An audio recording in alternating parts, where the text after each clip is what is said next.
very long time, but it's going to be matched by the Wukong, which we have actually seen Yasuo Wukong before this season, and it wasn't in top lane, it was in mid lane.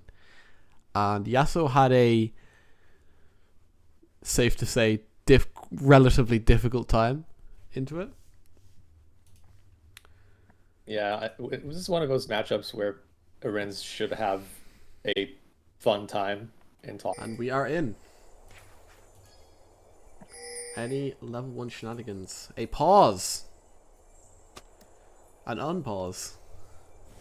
Welcome to Summoner's Psych. Rift.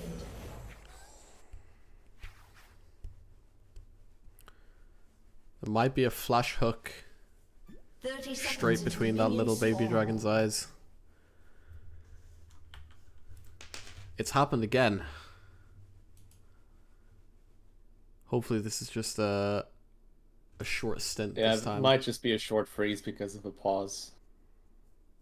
It is going to be a short Yep. freeze. And they don't actually see him. Oh, wait. He He's is just outside of vision. That is crazy. He is just inches outside of vision.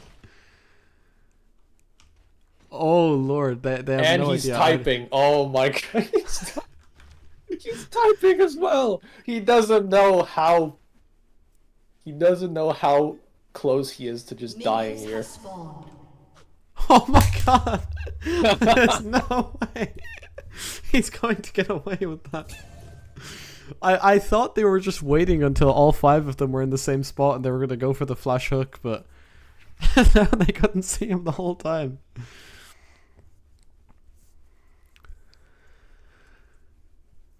Now Scott, as expected, starting bot lane, pathing up. Both junglers playing for what is a relatively volatile top lane. I think the exhaust from Christian spells that he is trying to just survive and get through the lane happily.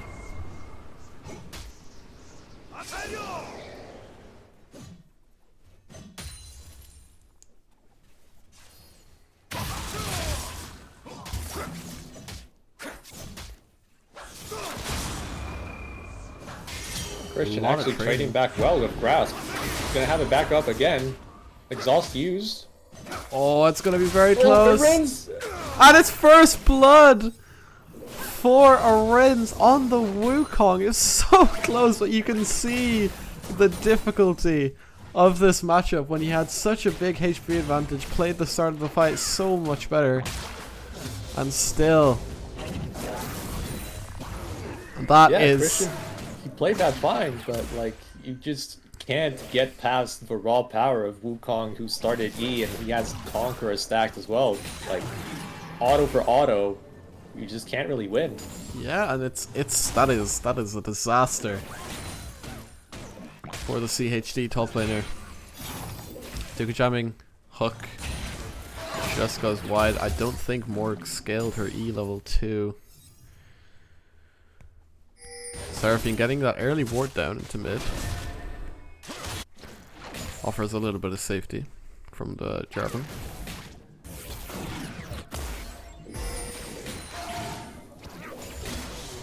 Level 3 for the CHG bot lane. Junna's gonna get caught. The knockups land. He's gonna have to flash away.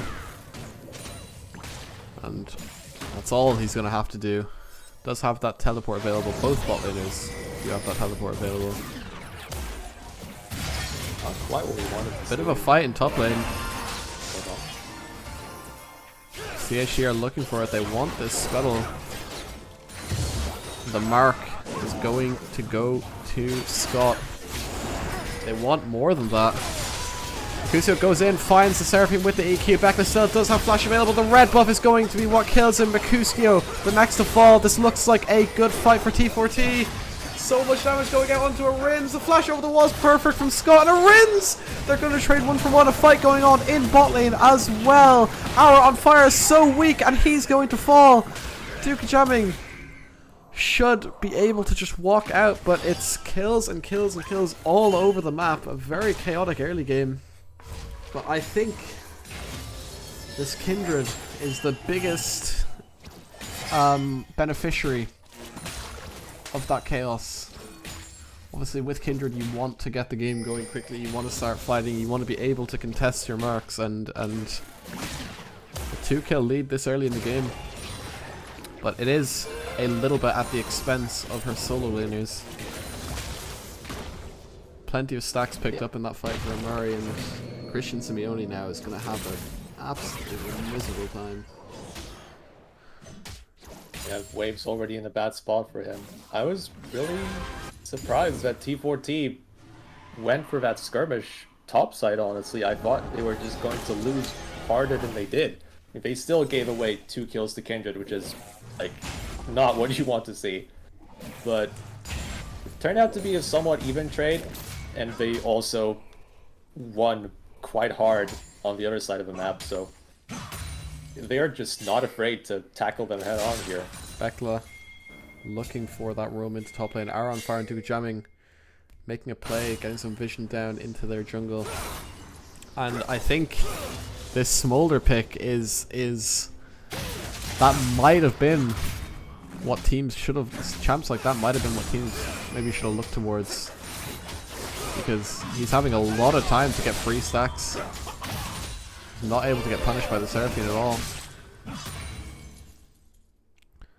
Yeah, that is perhaps the formula that was missing for other teams.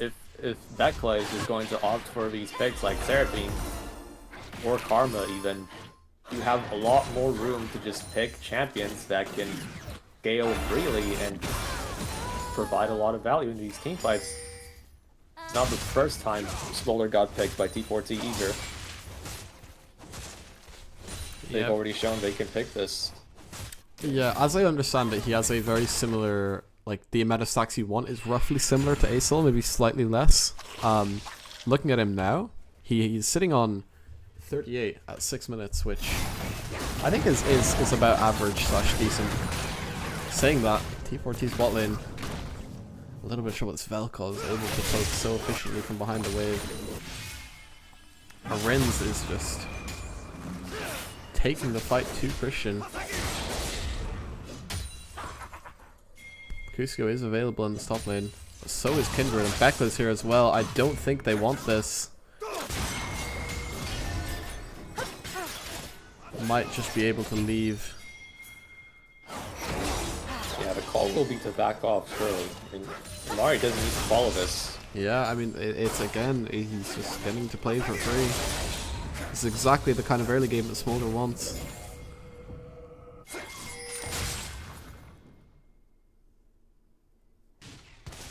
I can't see on the map if that is a... It looks like a mark.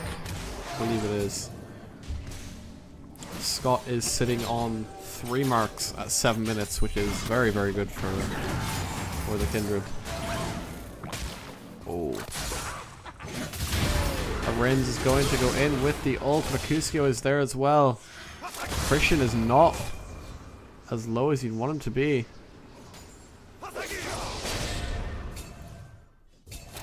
And Scott is here. Mercutio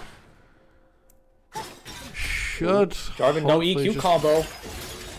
He used the flag. Why did he use the flag? And they're both just about going to escape. Why? What? That was so close. What? Why did he use the E? They are going to Not sure. To these Raptors, though. Go on. I don't know what they wanted to do there. Did they want to kill the Yasuo? Did they... I feel like the call was a little bit split. Is it good on Mercutio for holding on to the Cataclysm? Because I don't think that would result in a kill with Wukong basically dead, having to face. Yeah.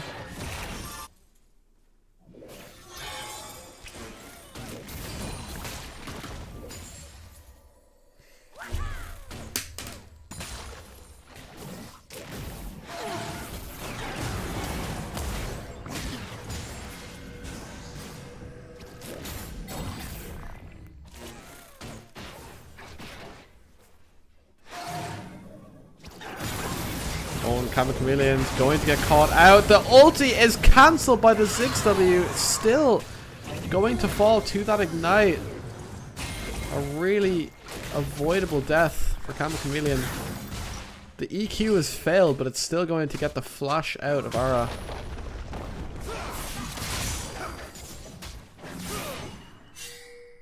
Yeah, it's a bit of a just an example that Morgana may be fine in isolation versus the Nautilus, but the Black Shield can't really do much against the Vel'Koz, who has short cooldowns and he's all magic damage, so you may block like one of the abilities with your shield, but that's about it. Oh, and Dukajami is going to get caught. Most certainly should be a death. Very well played by Junna to knock him away from the wall to prevent that flash. But that was another mark, I believe, for this Kindred, proving me very, very wrong in my assumption in the draft. He's here as well, though. They're going to try and punish his bot lane, but Scott is here. He's Junna flashing forward. Just one more hit onto the Ara, and he's going to fall, but this is going to be 2 kills for Scott. And that is a very, very, very fed Kindred. Really good intuition from Scott on the Kindred to stick around, like take advantage of T4T's greed. They thought they had a 3 kill, but they didn't account for Kindred staying around, not really choosing to match tempo instead of just trying to go for a kill. Maybe now T4T will try to answer with some kind of play on the top side, but CHD already looked like they will be rotating there first. Yeah. And one thing you can point out is that Rins has played this game very, very well, given how much attention is being forced towards him. That being said, though, could be a fight breaking out here. The hook goes to Narnia, and they set up perfectly for the Yasuo ulti. Cam going to try and escape with his life, but he's not going to be successful, and it's 2 kills for the Yasuo. The Black Shield didn't even come out in time. Like, the depth charge just hit the Jarvan. There was no Black Shield. Yasuo gets to hold both Morg and Jarvan at the same time. That felt like potentially a misplay in the skirmish. And the Smolder is here. It's going to be windwalled off, and Arin's going to get caught out by the Encore. Duka jamming, deciding almost to donate a kill over to the Smolder, but has to use that flash to get away.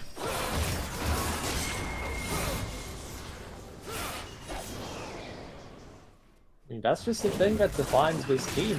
Like, they are willing to just play around their top side like this. No one else really does it in the league. Oh! And it's a 1-for-1 in bot lane. Amari going to get caught out. It's a 1-for-1 in top as well. I feel like Smolder is fine. Taking a trade like that, you get the extra shutdown gold. So not the best for CHD, but I guess Christian also values having that gold in his pockets.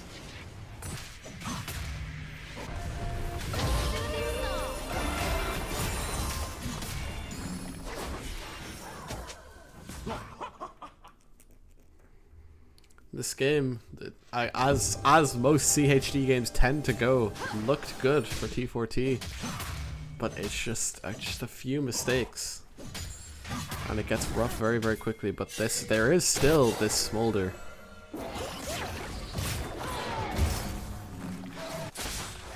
Amari. Yeah, the team fight's potentially still looking pretty explosive heading into the mid game. It's not like T4T is that far behind in gold.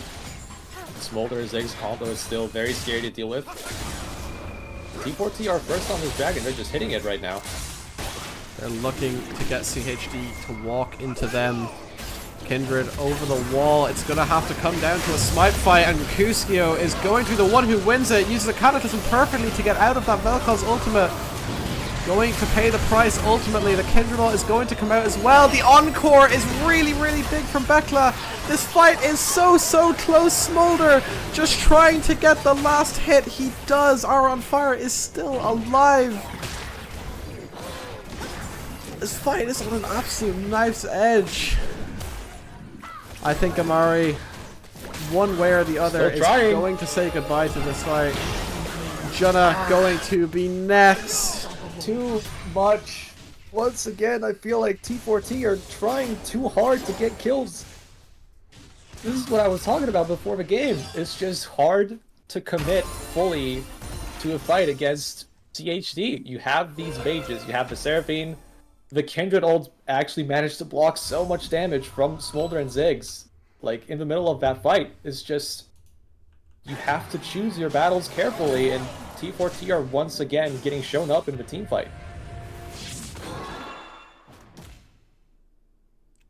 100 stacks on that Smolder passing so far, and yeah, I feel like they got the steal. They could have just said sayonara and gone and been okay with the outcome, but instead it was just 3 more kills donated over with 1 in return.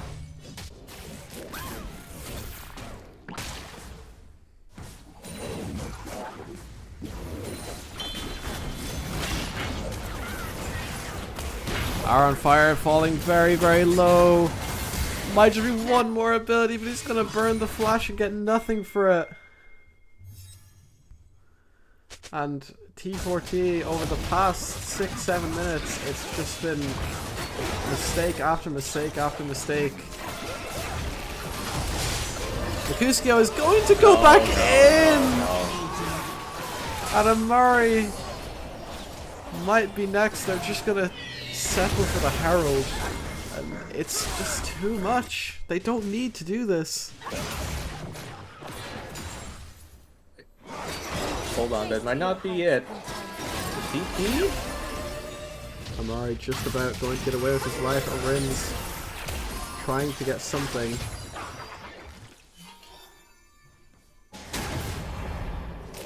Okay, I guess the fighting is over. Oh, and Aaron Fire is going to get caught out. The Kindred ulti is still up. The Smolder ultimate going to come down as well. Bekla losing a little bit of HP, but ultimately it's not enough to deny that mark from the Kindred, who is now sitting at 7 marks at 16 minutes.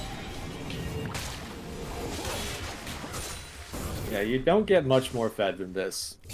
It mostly just comes off of T4T playing fights too long and getting punished for it on multiple occasions. Like, this is what it's come down to. CHD are once again scaled up, their carries are strong, and like, how do you play the map from here? You're trying to take down towers now with Ziggs. Oh, and they just get caught again. The TP is going to come in too. There's just too much again and again and again. And Scott is going to be able to just melee range 1v1. And it's 3 more kills donated to CHD, and I think it might be... This just feels like an absolute just collapse on every side of the map you can think of. Is just, it's just not looking good for T4T whatsoever.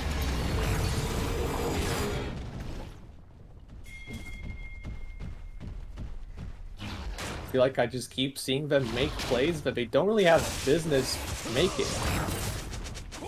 Like, they are bound to lose before the play even happens, and now we're looking at what? More than 6,000 gold on CHD's side as we are about to head towards the 3rd dragon, potentially.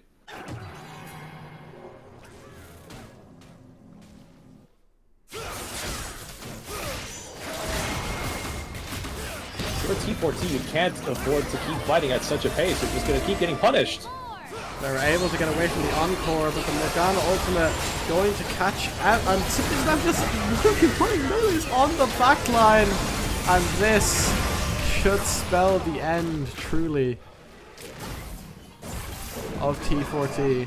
And it's the same story every time I watch CHD play. It just looks good until it doesn't. Are on fire, doing a little bit too much and getting caught out. The one dim light at the end of the tunnel is Smolder getting kills, but that's all about. That's about all I can say when it comes to like the positive aspects of T4T's play right now. Nothing else is working. They absolutely need to take a chill pill. This is way too much. And they're about to fight again. And it's just going from bad to worse. They're just flipping over and over again. And it's another losing fight. Potentially, I mean, it might not be so bad after all. It's a 1-for-1 so far. I don't think they're going to be quite able to get anything more. Winner really wants more. But Scott is already here. And they just need to leave.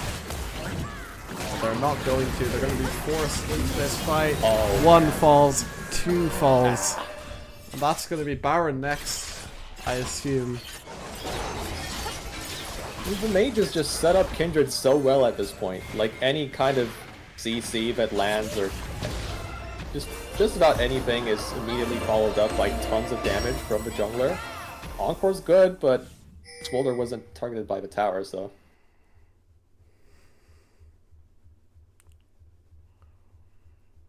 Yes, just way too much activity on the map in random spots from T4T that's just getting them punished over and over again, and that may be another kill for Christian right now. He misses his first Q, but the Bork is gonna allow him to catch up. Too much. Yeah, they're just too far ahead now. The goal difference is too big.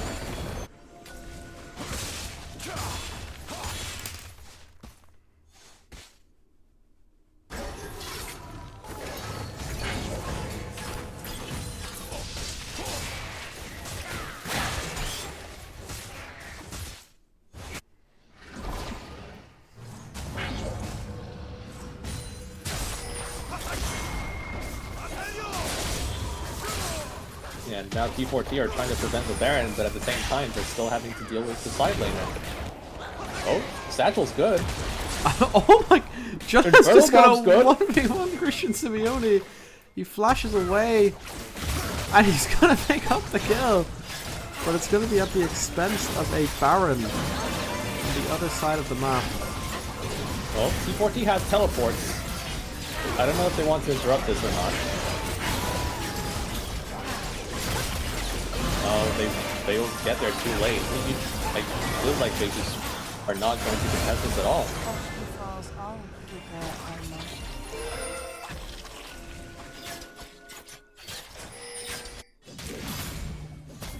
Yeah, so that's all it is really. The one pick that Ziggs managed to pick up is traded for Baron, which CHC are going to take with his 100% just open arms, really.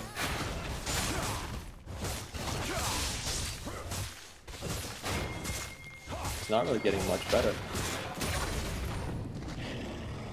It's just Smolder and inshallah, that's the game plan. But how much time you can buy under your own base, that's the conundrum right now. I feel like CHC are strong enough where they can just force the issue, just fight on their own terms. Yeah, it seems a little bit over now.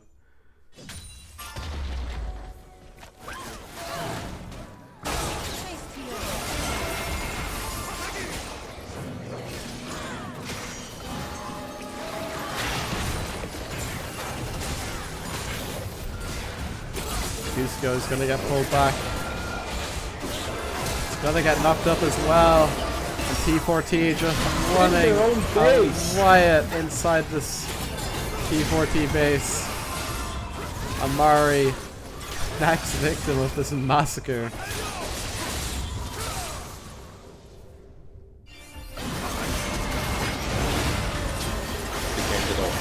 That is so depressing. Good. Like you can't. Oh, this behind, you can't play the game anymore. Like they have fallen way too far behind. Despite the scaling, you just can't afford to lose like 6 or 7 fights in a row and expect to still have a fighting chance against CHC. Yeah. We're just gonna have to watch as CHD dismantle yet another opponent. The last tower falls, the Nexus is next, and CHD now a completely unbeaten season, a UNL record, 1 game away.